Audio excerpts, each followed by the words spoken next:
आज हम लोग ह्यूमन डाइजेस्टिव सिस्टम के बारे में स्टडी करेंगे। सबसे फर्स्ट हम लोग आज बात करेंगे कि ह्यूमन एलिमेंट्री कैनाल के अंदर क्या कुछ देखने को मिलता है। तो ह्यूमन डाइजेस्टिव सिस्टम आप कहिए या ह्यूमन एलिमेंट्री कैनाल कहिए, बात बराबर है। ह्यूमन एलिमेंट्री कैनाल के अंदर सबसे पहला यदि बात करें तो यह जो ट्यूब होता है माउथ से स्टार्ट होता है। कहाँ से स्टार्ट होता है सर? तो हम लिख रहे हैं माउथ से स्टार्ट होगा। माउथ से स्टार्ट होकर के एनस पर जाकर एंड कर जाता है। तो स्टार्ट कहाँ से होता है सर? माउथ से। माउथ के बाद ये फूड कहाँ पर मूव करते हैं सर? तो फूड मूव करते हैं फेरिंग्स में। याद रखिएगा, फेरिंग्स में। फेरिंग्स एक कॉमन पैसेज होता है जहाँ से फूड और एयर दोनों मूव करते हैं, उसे फेरिंग्स कहते हैं। सबसे पहले हम लोग माउथ में फूड को लेते हैं, है ना। वे हम बात करेंगे डिटेल में माउथ के अंदर कौन कौन से स्ट्रक्चर पाए जाते हैं, दांत का क्या फंक्शन होता है, ये सब बात करेंगे। तो सबसे फर्स्ट हम लोग फूड को माउथ में लेते हैं और उसके बाद मूव कर जाता है फेरिंग्स में, ठीक है, जो कि कॉमन रूट होता है जिसके ज़रिए फूड और एयर दोनों मूव करते हैं हमारे डाइजेस्टिव ट्रैक में। नेक्स्ट इसके बाद यदि हम बात करें तो नेक्स्ट इसके बाद जाता है फूड पाइप, जिसको हम लोग ओइसोफेगस कहेंगे। बाबू क्या कहेंगे? ओइसोफेगस। ओइसोफेगस या फिर इसे हम लोग फूड पाइप के नाम से स्टडी करते हैं, ठीक है। तो सबसे पहले माउथ में, माउथ के बाद फेरिंग्स, फेरिंग्स के बाद जाएगा ईसोफेगस या फूड पाइप। इसी को हम लोग फूड पाइप भी कह सकते हैं। यहाँ के बाद फूड जो होगा वो जाता है स्टमक के अंदर। याद रखिएगा कि ओइसोफेगस के बाद ये कहाँ मूव कर जाएंगे सर? स्टमक में, पेट में जाएंगे, ठीक है। और स्टमक के बाद ध्यान रखिएगा, स्टमक भी आगे बताएंगे आपको कि ये बटे हुए हैं, मतलब डिवाइडेड होते हैं 2-3 पार्ट्स में। उसके बाद ये मूव कर जाएगा हमारे स्मॉल इंटेस्टाइन में। स्मॉल इंटेस्टाइन, याद रखिएगा कि सबसे पहले फूड माउथ में आते हैं, माउथ के बाद जाते हैं फेरिंग्स में, फेरिंग्स से जाते हैं ईसोफेगस, ईसोफेगस से स्टमक, स्टमक के बाद जाते हैं स्मॉल इंटेस्टाइन में, ठीक है। तो स्मॉल इंटेस्टाइन के अंदर 3 भाग होते हैं, तो ये भी हम यहाँ पर लिखते जाते हैं। सबसे पहला पार्ट जो होता है इसका स्मॉल इंटेस्टाइन का, उसका नाम होता है सबसे पहले भाग का नाम देते हैं डियोडिनम, है ना। तो स्मॉल इंटेस्टाइन का जो पहला पार्ट होता है डियोडिनम। दूसरे पार्ट का नाम होता है स्मॉल इंटेस्टाइन का जोजुनम। दूसरे पार्ट का नाम होता है जोजुनम। याद रखिएगा, पहले पार्ट का नाम क्या होता है? डियोडिनम। दूसरे पार्ट का नाम सर क्या रखिएगा? तो दूसरे पार्ट का नाम रखा जाता है जोजुनम, ठीक है, जोजुनम। इसके बाद जो तीसरा पार्ट होता है स्मॉल इंटेस्टाइन का, उसे क्या नाम रखेंगे सर? Yes, ilium. याद रखिएगा, इलियम। तो पहले पार्ट का नाम होता है डियोडिनम, दूसरे पार्ट का नाम होता है जोजुनम और तीसरे पार्ट का नाम होता है इलियम। ये तीनों स्मॉल इंटेस्टाइन के पार्ट होते हैं, ठीक है। इसके बाद फूड मूव कर जाता है लार्ज इंटेस्टाइन में। यहाँ के बाद स्मॉल इंटेस्टाइन से कहाँ मूव कर जाएंगे? लार्ज इंटेस्टाइन में।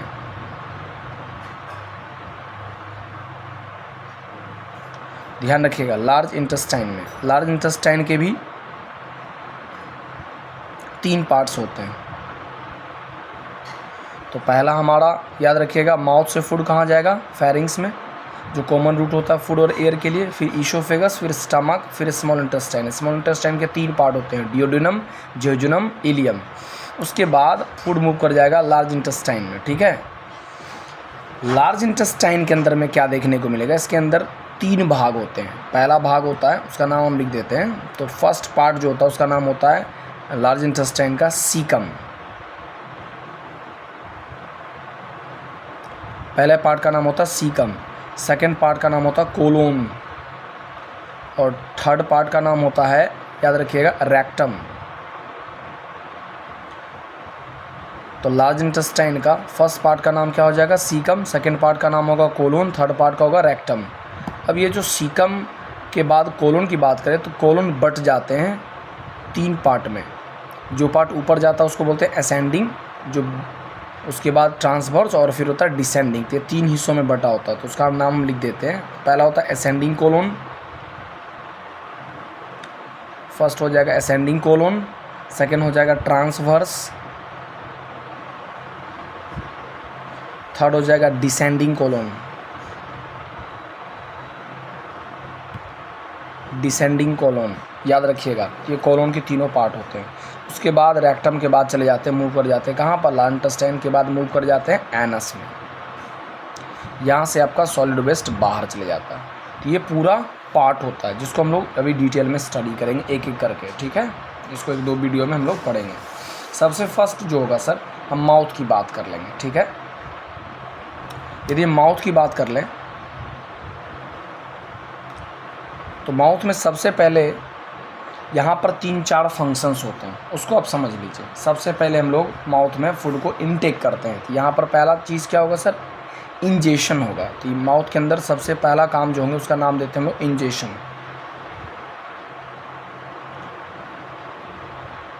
ह्यूमन डाइजेस्टिव सिस्टम के अंदर 5 प्रोसेस परफॉर्म किए जाते हैं, ingestion, digestion, absorption, assimilation and ईजेशन। तो पहला पार्ट होता है ingestion. Ingestion means what, taking food into the mouth. हम लोग अपने माउथ में जो भोजन को लेते हैं इस प्रोसेस को हम लोग नाम देते हैं इंजेशन। तो हम लिख सकते हैं यहाँ पर taking food into the mouth. तो अपने मुंह में जो खाना लेते हैं उसको हम लोग क्या कर सकते हैं सर, इंजेशन। इसके बाद हम मुंह में खाना लेकर क्या करेंगे सर, यस, नेक्स्ट काम होगा च्यूइंग का, चबाने का। नेक्स्ट काम होता है चबाने का, हम लोग चबाते हैं उसको। चबाने के बाद क्या करेंगे सर, उस फूड को मॉइस्ट कर देंगे। यस, तीसरा काम क्या होगा, मॉइस्ट कर देंगे। तो मॉइस्टनिंग ऑफ फूड भी लिख सकते हैं, मॉइस्टनिंग ऑफ फूड। इसके बाद सर क्या करेंगे सर, मॉइस्टनिंग करने के बाद सैलो कर जाएंगे, निगल जाएंगे, घोंट जाएंगे, सैलोइंग ऑफ फूड। तो ये 4 काम होगा, ध्यान रखिएगा। पहला काम होगा taking food into the mouth, chewing, moistening of food and swallowing. Swallow करने के बाद फिर फूड पाइप में मूव कर जाएगा। तो पहले हम लोग माउथ में जो दांत है उसको समझ लेते हैं, क्या है दांत का कॉन्सेप्ट। चलिए, तो दांत में हम लोग क्या कुछ समझने वाले उसको अब समझ लेते हैं। सबसे पहले छोटे बच्चे का जो जॉ होता है, जबड़ा जो होता है जॉ, उसमें आप देखिएगा तो आगे का जो 4 दांत होता है बिल्कुल सेम होता है। ये हम इधर बना रहे हैं छोटे बच्चे का, इधर हम बना रहे हैं एडल्ट का। एडल्ट में भी आगे का जो 4 दांत होता है इसका नाम सर रखा जाता है इंसीजर। यदि आपसे कोई पूछ दे नाम तो सीधा सीधा वहाँ चिपका सकते हैं नाम। इसका नाम होता है इंसीजर। हम दोनों के लिए साथ हम लिख रहे हैं, ठीक है। ये 4 दोनों में होते हैं।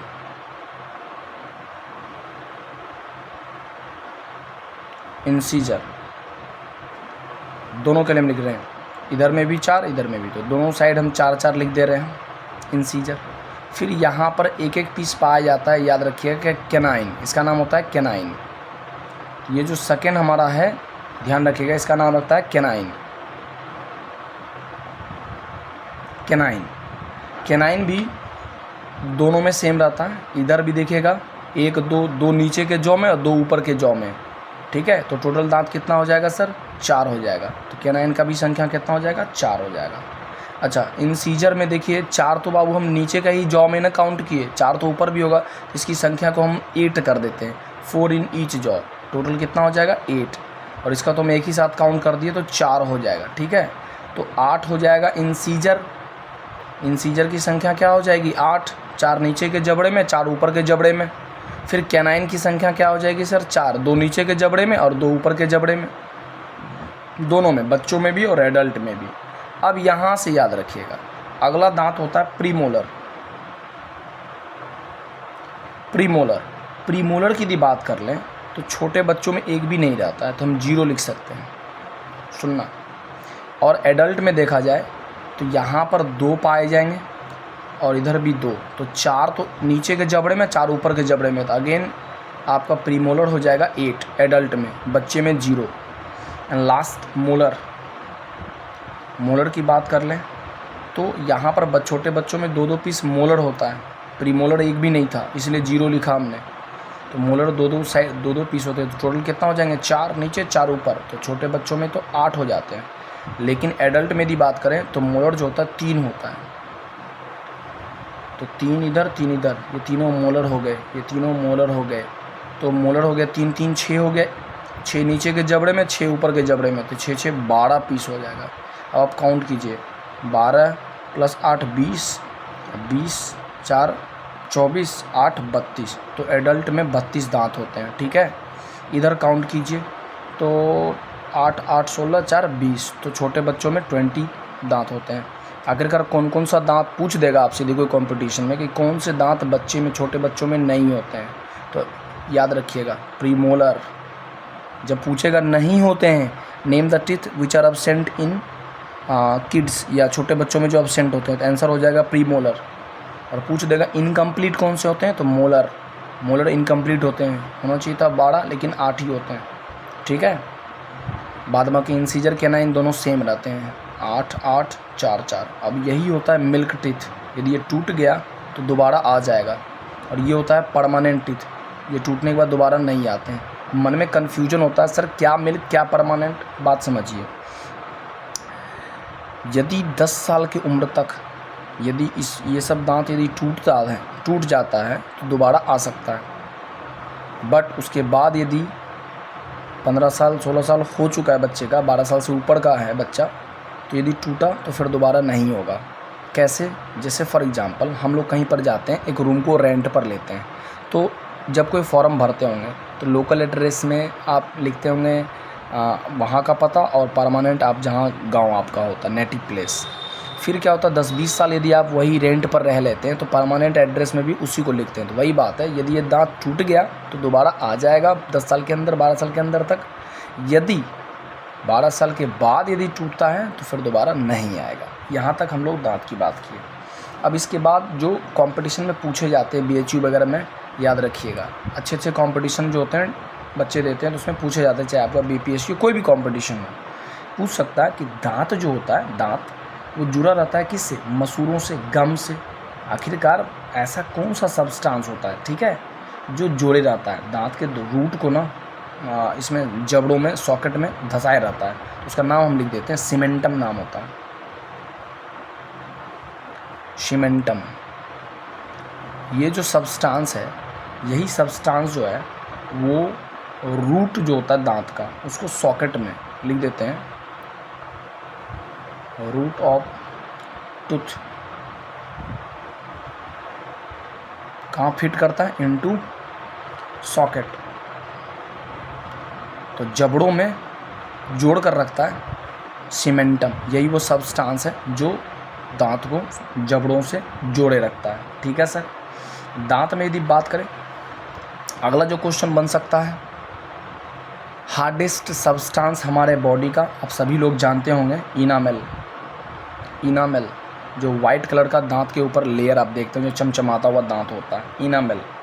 ठीक है, इनामेल के जस्ट नीचे पाया जाता लेयर, उसका नाम होता है डेंटाइन। डेंटाइन। डेंटाइन के बाद होता है सर पल्प,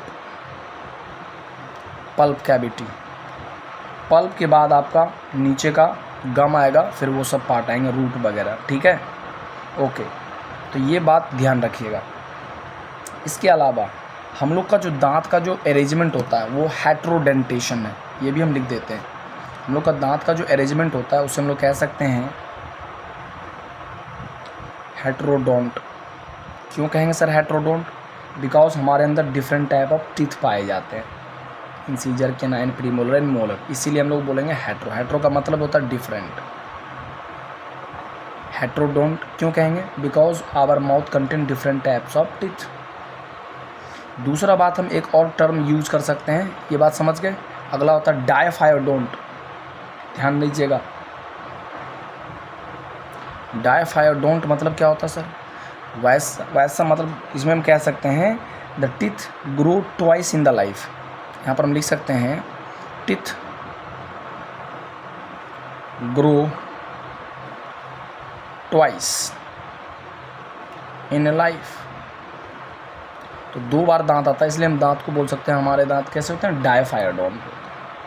पहला टर्म आपसे कोई कंपटीशन पूछ सकता है, हेट्रोडोंट मतलब क्या होता है? बिकॉज अब हमारे माउथ में क्या होता है? डिफरेंट टाइप्स ऑफ टीथ पाए जाते हैं। दूसरा डायफायोडोंट का मतलब क्या हो जाएगा सर?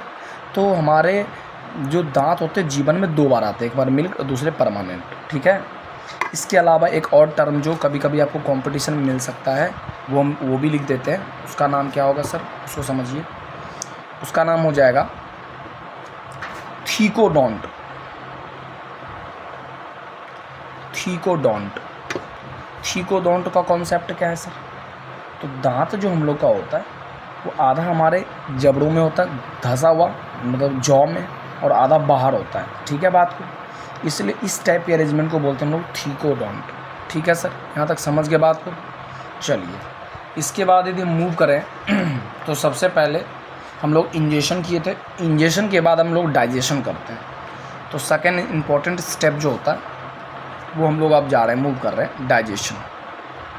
ये दूसरा स्टेप होगा। फर्स्ट स्टेप था इंजेशन, दूसरा स्टेप क्या करेंगे सर? डाइजेशन। डाइजेशन की बात कर लें, यहाँ पर फूड को सिंपल फॉर्म में कन्वर्ट किया जाता है, सिंपल सॉल्युबल फॉर्म में। ठीक है, the process of conversion of complex food into simple soluble form is known as digestion. अब यहाँ पर सबसे पहले हमारे माउथ के, अभी हम लोग माउथ में ही हैं, तो माउथ में पाए जाते हैं इम्पोर्टेंट ग्लैंड जिसका नाम होता है सलेवरी ग्लैंड। याद रखिएगा,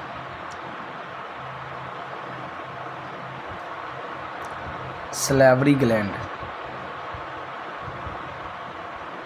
ये जो बता रहे हैं ये सब कंपटीशन में बहुत इंपॉर्टेंट देगा, बोर्ड में तो देगा ही देगा, कंपटीशन में भी। तो याद रखिएगा कि सलेवरी ग्लैंड जो होते हैं वो ह्यूमन बीइंग में 3 पेयर्स में होते हैं। ध्यान दीजिएगा, 3 पेयर्स ऑफ सलेवरी ग्लैंड होते हैं।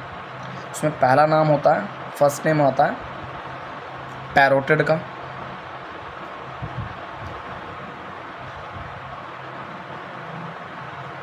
पैरोटिड। दूसरा होता है हमारा सबमैंडिबुलर, और तीसरा नाम होता है सबलिंगुअल। जीभ के नीचे होता है ये सबलिंगुअल। ध्यान रखिएगा, पैरोटिड ये आपके जहाँ पर चिक का जो ऊपर पॉइंट होता है वहाँ पर पाए जाते हैं, कान के आसपास। ये हमारे लोअर जॉ के सबसे निचले मोलर के पास पाए जाते हैं, जहाँ मोलर दांत होता है, और ये जीभ के नीचे होते हैं, सबलिंगुअल। सबसे बड़ा साइज होता है ये, लार्जेस्ट,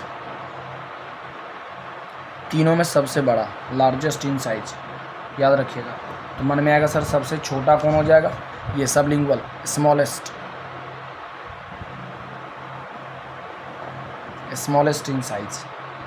लेकिन सबसे ज़्यादा सलाइवा यही प्रोड्यूस करता है। अब बात करें सलाइवा की, तो सलाइवा में यदि बात समझें तो हमारे माउथ में पर डे 1 से लेकर 1.5 लीटर तक, 1.5 लीटर तक, 1 to 1.5 litre saliva daily produce होता है, सिक्रीट होता है। ठीक है, इसके अंदर 99% वाटर पाए जाते हैं, H2O।